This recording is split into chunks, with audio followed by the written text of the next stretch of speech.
Hello, readers. I'm Amy, and I'm your nonfiction feminist. Quick note on the background, here's the tree all of you are obsessed with. Here's the Christmas book tree that I built that's going to be destroyed soon because my shelves are too empty and driving me nuts. But that's not what we're here for. We're here to talk about The Water Cure by Sophie McIntosh. I'm going to go ahead and try and stick to my usual review structure where I will be discussing premise, plot, world building, and character. So, going ahead and starting with the premise of this book, there are three sisters and their parents living on an island. One day, the father disappears, and he's the one who brings all the supplies over from the mainland, so that's kind of a big deal. And I think it's like a week or two after that, you have these three strange men wash up on shore seeking shelter while they wait for people to come who know where they're at and will be headed there in a couple of days to come and get them. So that's kind of the idea behind it. The three sisters have been raised in a cult by their parents, so they're raised to fear men. There used to be several women visitors to the island who would seek treatment for their ailments, seemed to be mostly psychological ailments, and they would receive the water cure. As for the plot of this book, the book follows the two oldest sisters. We start off with going back and forth between Grace, the oldest sister, and Leah, who is the middle sister. The middle of the book is all Leah, and the end of the book is all Grace. Sky is the youngest sister. She is the only sister who was born on the island, and we don't get her perspective on anything. Throughout this book, we really see the girls kind of exploring their relationships to the men. Grace is fearful of them. She's the protective older sister. She's trying to do what's best for her sisters. Whereas Leah is very curious, wants to see what they're all about, wonders, why are we so afraid of them? Like, what are they going to do? Are they going to do anything? Are they maybe safer to hang out with than we've been taught?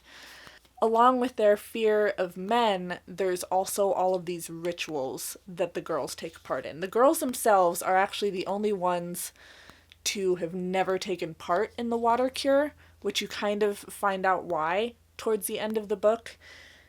But there are all these other rituals that they take part in. And this kind of goes more into the world building of the book, where it reads very much like a dystopia. You get the sense that maybe the world that they're living in is post-apocalyptic. We don't really know because we never see the mainland society and what that's like. We only ever get the perspective of those who are on the island. I am more of the mind that this being a cult family, I think that the world is probably going on as it does, and the parents decided to break off of that and create another culture with their daughters. But that said, I could be wrong. I don't know. We never find out what the society's like. So, reads very much like a dystopia. The cult stuff is very intriguing. If you are interested in cults at all, I would recommend giving this a try. But as for the world building, the way the rituals go reminds me a lot of, like, whenever you're a kid and say you're playing Bloody Mary or something. Like, games like that kind of rely on a superstition. And that's what a lot of this is. They're superstitious about men and about other societies and other cultures. They will practice breathing exercises where you're breathing in very little and you're breathing out as much as possible to detoxify your body, to get the bad stuff out. There is a lot of what I can only really describe as breath play. They play a drowning game where they will put on weighted dresses and stay underwater for as long as possible.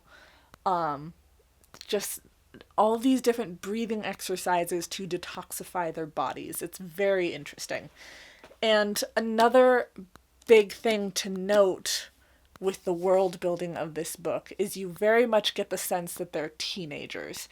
It's a very deliberate move on the part of the author that she doesn't give away the characters' ages until the end of the book. And instead, you're relying on your own impressions of these girls throughout this book, and you don't know how old they are until the end of it.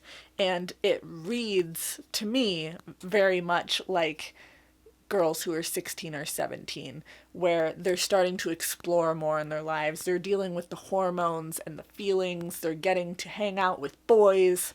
That's the sense that I got from this. So I really like that the age was withheld from us. I think that really had a big impact on the way that I ended up looking at the book. You also do get the sense that the girls are very inexperienced with society. Again, they're really exploring the relationships to these men. You have the sister who's very fearful of them because that's how she was raised. And you have the middle sister who's like, what are these people? Like, maybe they're not so bad. And then the little sister, I think, mainly goes along with the big sister because the big sister is her protector. Big sister is trying to protect everyone. But most of their interactions, or all of their interactions previously, have been with women except for their father figure, which the father figure I'm not really going to talk about here with characters, because basically telling you anything about the dad could spoil this book. But there's some very interesting stuff, some kind of triggering stuff that happens with the dad. There's nothing super descriptive with this book, so I wouldn't call it a particularly triggering book, but be aware that there is some father relation stuff that could be triggering for some people. As for other characters, I mean, I've kind of talked about them with my other points already. Grace is the older protective sister, Leah is the middle sister, Sky is the younger sister. The mother is also very interesting. The sisters have this idea that her kind of cruelty towards them is always out of love. Another kind of ritual or game that they do is they'll experience pain to prevent their sisters from going through pain. So there's this test. I think the mom takes a mouse that's in a box, which another trigger, animal abuse. It's you either kill the mouse or your sister kills the mouse.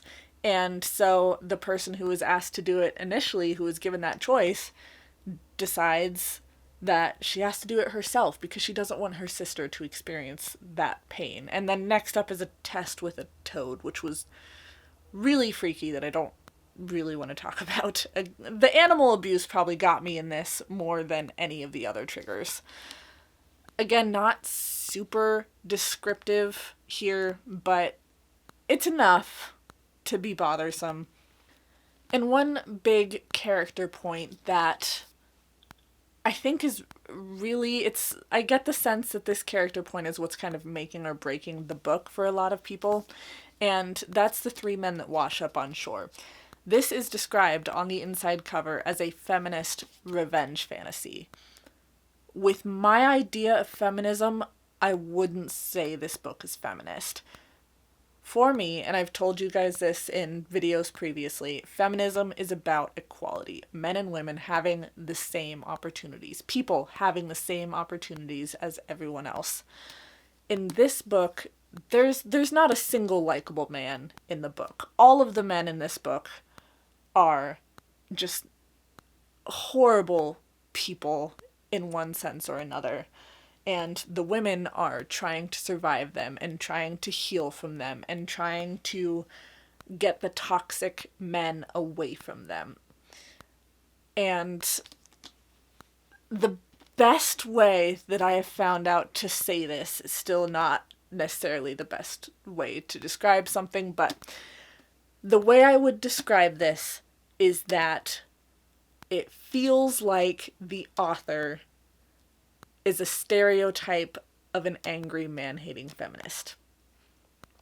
That's the only way I can think of to say it. All of the men are bad, all of the women, while problematic, are kind of ultimately supposed to be the heroes of their own story, sort of a thing. the men just don't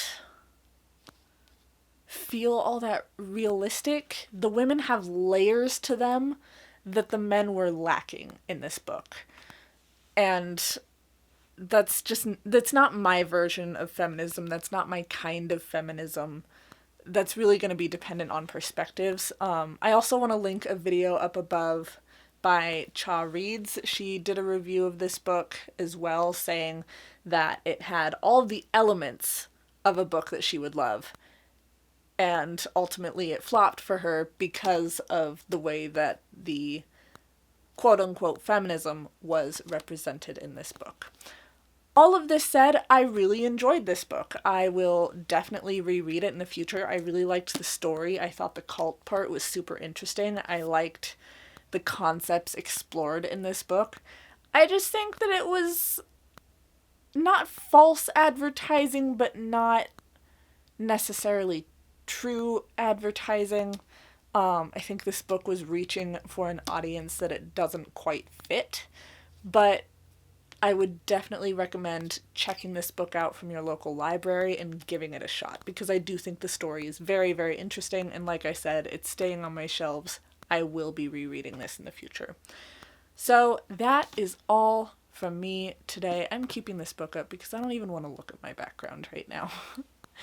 Please like, subscribe, be my friend on social media. Know that all of the hate comments you leave only boost the viewability of my video, so thank you for those. I post every Wednesday, Sunday, and I will see you all in my next video. Bye, friends.